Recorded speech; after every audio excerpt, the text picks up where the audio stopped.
यात्रा संपवली. सकल मराठा समाजाच्या वतीनं तिला आम्ही श्रद्धांजली अर्पण करतो. त्या प्रकरणामुळे सगळ्या महाराष्ट्रामध्ये नव्हे तर देशभर खळबळ माजली. याच्यामुळे मराठा समाज पुणे शहरामधला खडबडून जागा झालेला आहे आणि या निमित्तानं लग्न कार्यामध्ये ज्या काही अनिष्ट प्रथा चालू झालेल्या आहेत किंवा वाढलेल्या आहेत त्या कशा कमी करता येईल याच्यासाठी आज या ठिकाणी अरविंद शिंदे यांच्या पुढाकाराने बैठक बोलवली गेली. त्याच्यामध्ये अनेक वक्त्यांनी आपली मतं व्यक्त केली. आता याच्यासाठी मराठा समाजाच्या एक प्लॅटफॉर्म तयार करून त्याच्यामध्ये पुणे शहरापुरती एक कार्यकारिणी तयार करावी असा एक विचार पुढे आलेला आहे. आणि मग त्या कार्यकारिणीमध्ये शहरामधली जी अनेक मातब्बर घराणी आहेत ज्यांच्या शब्दाला वजन आहे, ज्यांनी दिलेले शब्द लोक पाळतील आणि मग त्याचं अनुकरण करून आता सध्या ज्या वाढलेल्या अनिष्ट प्रथा आहेत आणि ज्या अनिष्ट प्रथांमुळे महिलांना मुलींना त्रास होतो तो होणार नाही याच्या दृष्टीने कशी आपल्याला पावलं टाकता येतील आणि सुधारणा कशा करता येतील ते या पुणे शहराने नेतृत्व करावं अशी सूचना या ठिकाणी आली. पुणे शहराचं इतिहासामध्ये वेगळं स्थान आहे.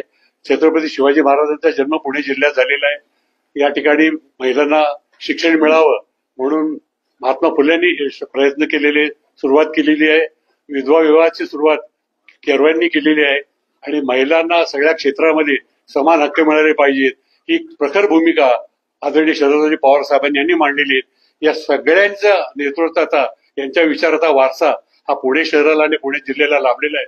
तेव्हा पुण्याने या ठिकाणी नेतृत्व करावं आणि संबंध महाराष्ट्रामध्ये केवळ मराठा समाजातच नव्हे तर सर्व समाजामध्ये वेगळ्या वेगळ्या अनिष्ट प्रथा सुरू झालेल्या आहेत. या कशा कमी करता येईल हे करण्यासाठी काही कालावधी लागणार आहे.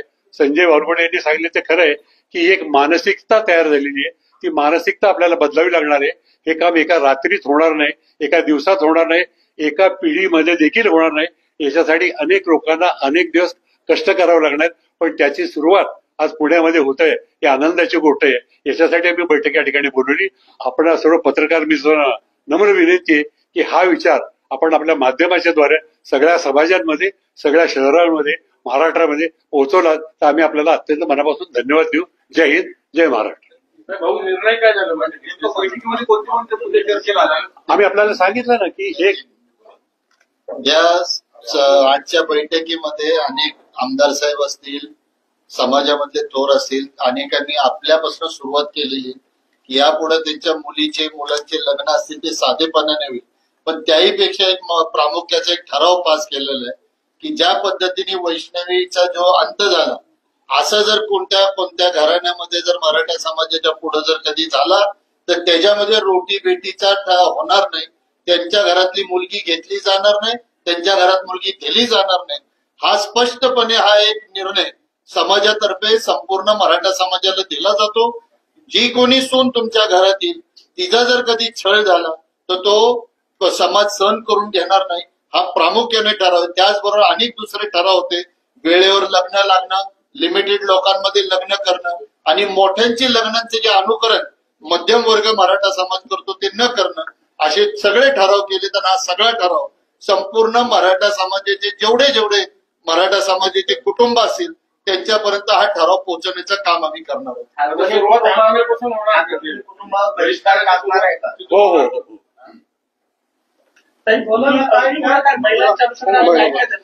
महिलांच्या अनुषंगाने आम्ही या ठिकाणी असं ठरवलं की एकतर स्वतःच्या मुलीला पहिल्यांदा तिच्या पायावरती उभं केलं पाहिजे आणि प्रत्येक मुलीला हा विश्वास आला पाहिजे की मला जर आयुष्यात कुठं काही अडचण आली तर माझ्या बरोबर माझ्या माहेरचे लोक असतील, माझे भाऊ किंवा इतर मंडळी, आणि जीव देण्यापेक्षा इतर कुठला तरी मार्ग त्यातनं तिने स्वीकारावा पण जीव देऊ नये एवढी या ठिकाणी आम्ही सगळ्यांनी इच्छा व्यक्त केली. नगराध्यक्षांनी सांगितलं का रोटी बेटीचा व्यवहार करणार नाही. आता अगोदरपासून सुरुवात झाली आहे? नाही, आजपासूनच ती खरं तर सुरुवात झाली आहे. हा एक लोकांना धडा आणि एक सूचना पण आहे लोकांना की ज्या घरामध्ये अशा पद्धतीनं लग्न होतात किंवा आणि त्या मुलींना त्रास होतो त्या घरात लग्न करताना लोक 10 वेळा विचार करतील किंवा आज तर बहिष्काराचीच या ठिकाणी निर्णय झालेला आहे.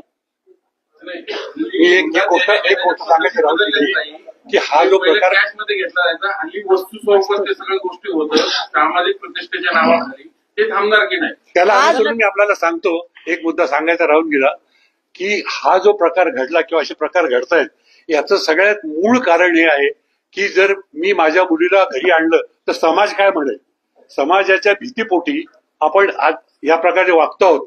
पण तोच समाज जर उद्या तुमच्या मुलीच्या पाठीशी उभा राहणार असेल तर मग ही भीती थोडीशी कमी होईल आणि कुठल्याही प्रश्नावरती जीव देणं, आत्महत्या करणं हा मार्ग नव्हे, त्यातून आपण वेगळा मार्ग काढला पाहिजे.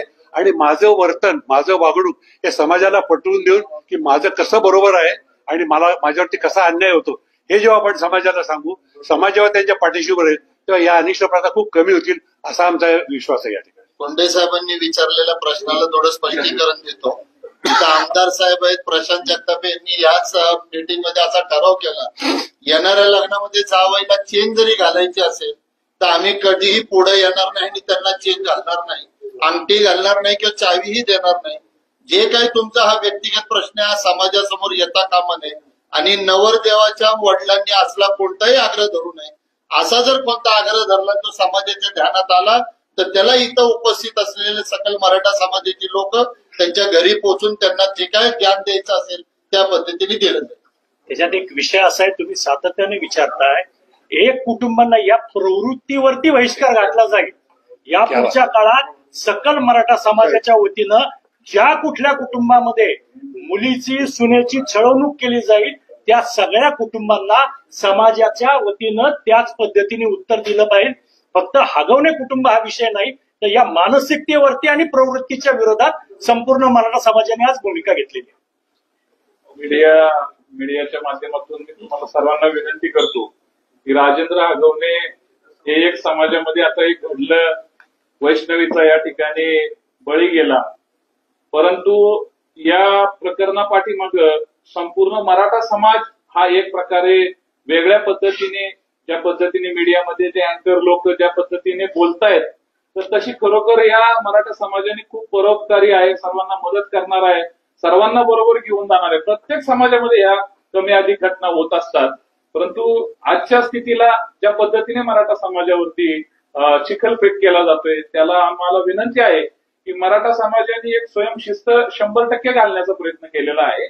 आणि चंद्रकांत कुंदेंनी जो प्रश्न विचारला की बडेजाव, आजकाल फक्त प्रत्येक जण बडेजाव करतायत तर त्याला सुद्धा निर्बंध आणणं ही आमची प्राथमिकता आहे. आणि म्हणूनच ही प्राथमिकता घेण्यासाठीच किंवा या विषयाला कुठेतरी आपण जाऊन समाजामध्ये प्रबोधन करणं आणि समाजाला या अनिष्ट रूढीपासून वाचवणं यासाठी हा पहिला प्रयत्न आहे. या पहिल्या प्रयत्नातून किमान आम्ही पुणे जिल्ह्यापुरतं ही सुरुवात करतोय. परंतु या राजेंद्र हगवणे यांनी केलेल्या घटनेला किंवा त्या कुटुंबाकडनं हगवणे आणि कसपटे या दोन कुटुंबामध्ये जे घडलं त्याचं समर्थन मराठा समाज कधीही करणार नाहीये. परंतु सरसकट साप म्हणून भुई धोपटली जाते, ज्या पद्धतीने मराठा समाज अशी भिकारी मानसिकता किंवा ओरबडणारी मानसिकता तशी नव्हे आहे. या मराठा समाजाने हा पराक्रमी असणारा समाज आहे, व्यापक आहे, सर्वांना बरोबर घेऊन जाणारा, सर्वांना मदत करणारा समाज आहे. त्याचं चित्रण अशा पद्धतीने उभं राहतंय.